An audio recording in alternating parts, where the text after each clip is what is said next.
After studying this module, you shall be able to know what option contracts, learn what are call and put options, know the various types of option strategies, know what are swaps and its features. Options. A search for a contract which provides better hedging facility has resulted into the discovery of an instrument which provides the right but not the obligation, known as option contract. In option contract, buyer has the right but not the obligation to buy or sell securities of the underlying security at a specified price on or before a given date. There are two types of options: call options and put options. A call option provides to the holder a right to buy an asset at a specific price on or before an expiration date, but doesn't create any obligation. A put option, on the other hand, gives the holder the right to sell, that is, go short on an asset at a specific price on or before the expiration date.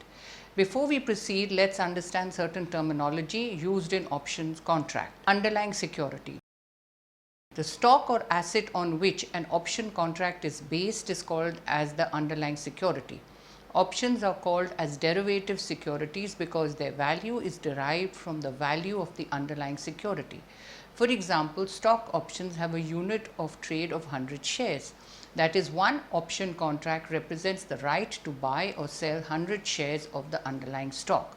Underlying security includes shares, stocks, stock indices, foreign currencies, bonds, commodities, futures contract, etc.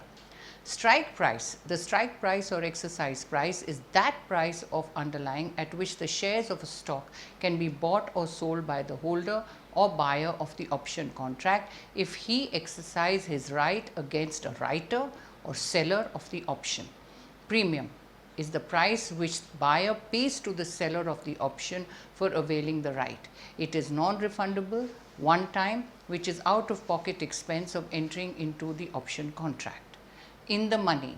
When on exercising an option, the option buyer makes a profit, the option is said to be in the money. Puts with the strike price above the underlying asset price and calls with the strike price below the underlying asset price are in the money. Out of the money. When the call buyer makes losses, he is said to be having an option which is out of the money. Puts with the strike price above the underlying asset and calls with the strike price below the underlying asset are in the money. At the money, when both the strike price and stock price are same, or when the option holder breaks even. There are two categories of options: American option and European option. In the case of an American option, the holder of an option has the right to exercise his option on or before the expiration date of the option, otherwise the option will expire. A European option is an option which can only be exercised on the date of the expiry of the contract. The person who acquires the right is known as the option buyer or option holder, while the other person who confers the right is known as an option seller or option writer. Example: suppose the current price of Tata Motors share is 550 per share. X owns 1000 shares of Tata Motors Limited and estimated in the decline in the price of share. The option put contract available at BSE is of 600 in next 2-month delivery. Premium cost is 10 rupees per share. X will buy a put option at 10 per share premium at a strike price of 600. In this way, X has hedged his risk of a price fall of stock. X will exercise the put option if the price of the stock goes down below 600 and will not exercise the option if price is more than 600 on the exercise date. In case of options, buyer has a limited loss and unlimited profit potential. For example, if the stock goes up, X shall not lose because of the fact that he shall not exercise his right to sell. Following are the features of the options contract. Option contract gives the holder the right to buy or sell. The holder may exercise his option or may not. The holder can execute the contract based on the situation that he will exercise only if it is profitable to him. Buyer of the option contract is not under obligation to exercise the option. That is, if on exercising he loses, he will not exercise the option. Payoff. Payoff profile for buyer of call options is long call. In call option, buyer has a right to buy the underlying asset at the strike price mentioned in the option. The profit or loss that the buyer makes on the option depends on the spot price of the underlying. If at point of time before the expiry or at the time of expiry, the spot price of the underlying is less than the strike price, buyer can let his option lapse unexercised. His loss in this case is only the premium he paid for buying an option. Payoff profile for writer of call options or short call. Buyer exercises the right depends on the spot price of the underlying. Buyer's profit is the seller's loss. If upon expiration the spot price exceeds the strike price, the buyer will exercise the option. Hence, as the spot price increases, the writer of the option starts making losses. If upon expiration at any time before the expiry spot price of the underlying is less than the strike price, the buyer will not exercise his option and the writer gets the premium which he earns for carrying the risk of loss. Various option strategies.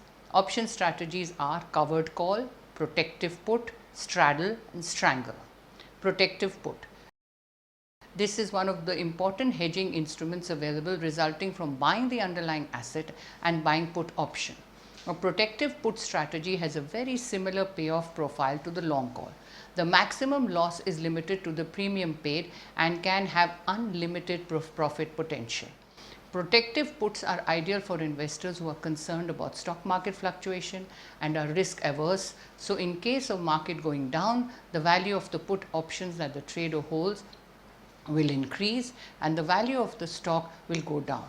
If the combined position is hedged by the protective put, then the profits of the put option will offset the losses of the stock and the investor will lose only the premium paid by him for the put option. However, if the market rises substantially, then the trader will not exercise put option and on the other hand value of stock increases. So, loss from put option will be limited to the premium paid and profit from the increase in the stock will be unlimited. The profits gained from the increase in the stock outweigh the loss from the put option premium being paid. So, maximum loss in this case shall be limited to the premium paid for the put option. Maximum gain unlimited. When to use it? When the investor is long on stock and wants to protect against a market decline. So, all this has been indicated in the figure. Then we come to covered call. In a state when investor is holding the stock but is expecting a mild decline in the stock price, he can sell call. The strategy is called as covered call writing. This is the result of buying underlying asset and selling call option. This strategy is used by many investors who hold stock. The idea behind a covered call is to hold stock over a long period of time and every month or so sell out of the money call options.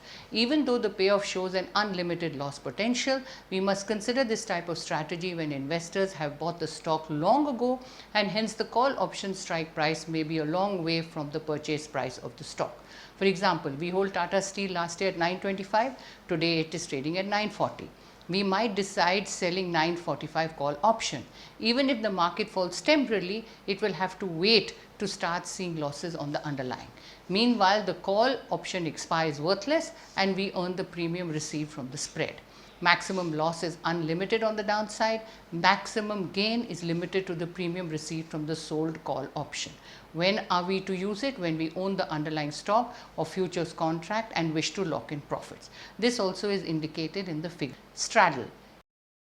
It is an investment strategy involving two transactions, purchasing both call and put or selling call and put of the same security. Same strike price, same expiration date. This involves the simultaneous holding of the two following position: buy call option on the index at strike K and maturity T, and by buying put option on the index at the same strike K and of maturity T. Straddle allows the holder to book profit based on the price movement. It is appropriate for those investors who expect large movement in the index and are unaware of the direction. For example, an investor who feels that the index, which currently stands at 1252, could move significantly in 3 months. The investor could create a straddle by buying both a put and call with a strike close to 1252 and an expiration date in 3 months. Supposing a 3-month call at strike of 1250 costs 95 and a 3-month put at the same cost, same strike costs 57. To enter this position, the investor faces a cost of 152. If at the end of 3 months the index remains at 1252, the strategy costs the investor 150, an upfront payment of 152, the put expires worthless and the call expires worth 2. If at expiration the index settles around 1252, the investor incurs losses. However, if as expected by the investors, the index jumps or falls significantly, he makes a profit. If the price goes up, he uses call option and does not exercise put option. Risk is limited to the extent of paying premiums, but profits are unlimited in long straddle. Long straddle, this is formed by one call option and buys one put option at the same strike price. This is indicated again in the figure short straddle. If a trader expects the price fluctuations to remain in a narrow range, the strategy of shorting a call as well as an option can help the trader to earn the premium on call as well as put. This is formed by shorting one call option and shorting one put option at the same strike price.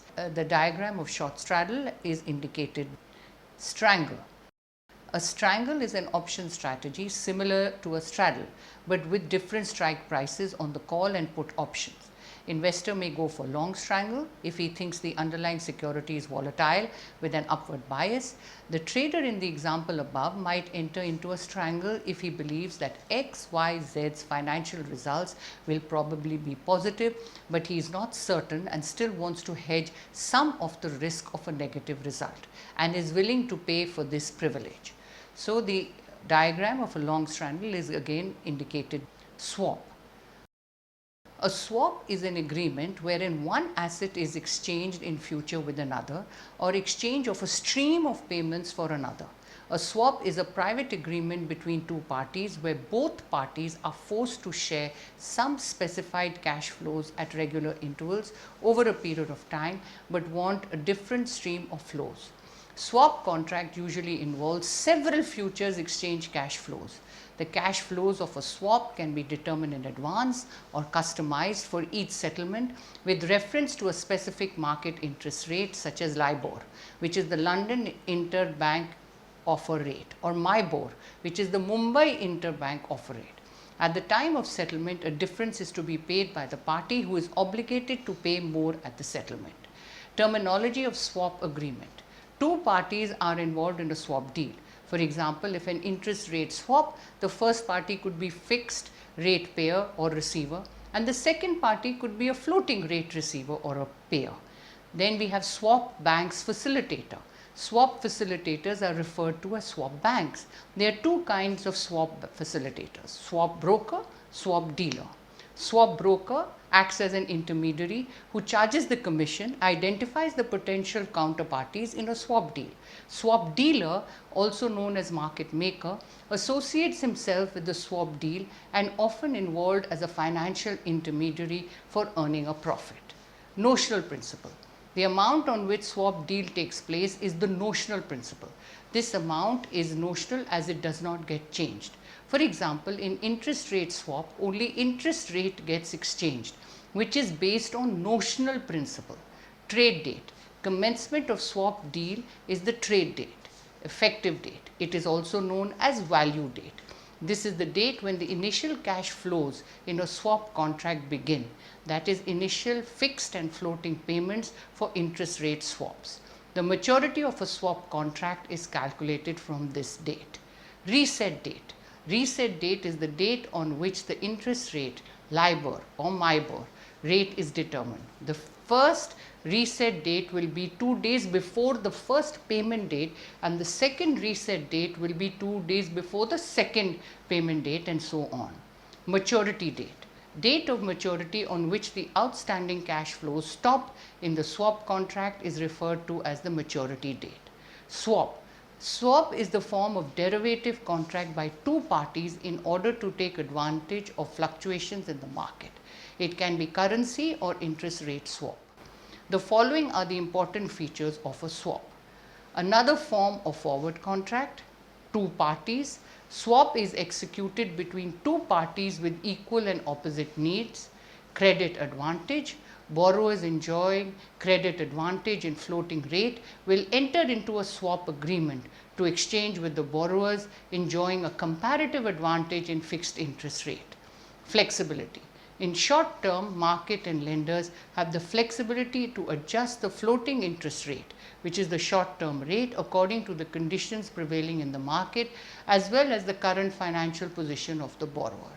Hence, the short term floating interest rate is cheaper to the borrower with low credit rating when compared with fixed rate of interest. Intermediary: swap requires the existence of two counterparties with opposite but matching needs. By arranging swaps among two, these intermediaries can earn income too. Settlement: no exchange of principal is involved. On the other hand, a stream of fixed rate interest is exchanged for a floating rate of interest, and thus there are streams of cash flows which are involved. Long term agreements: swaps are long term agreement, not like forward contract. The exchange of a fixed rate for a floating rate requires a comparatively longer period. Summary: a search for a contract which provides better hedging facility has resulted into the discovery of an instrument which provides the right but not the obligation, known as option contracts. There are two types of option contracts, call and put. Both the options have the right but not the obligation to buy in case of call or sell in case of put. Different strategies make option contracts more attractive, as one can take advantage of these strategies depending upon the market expectation.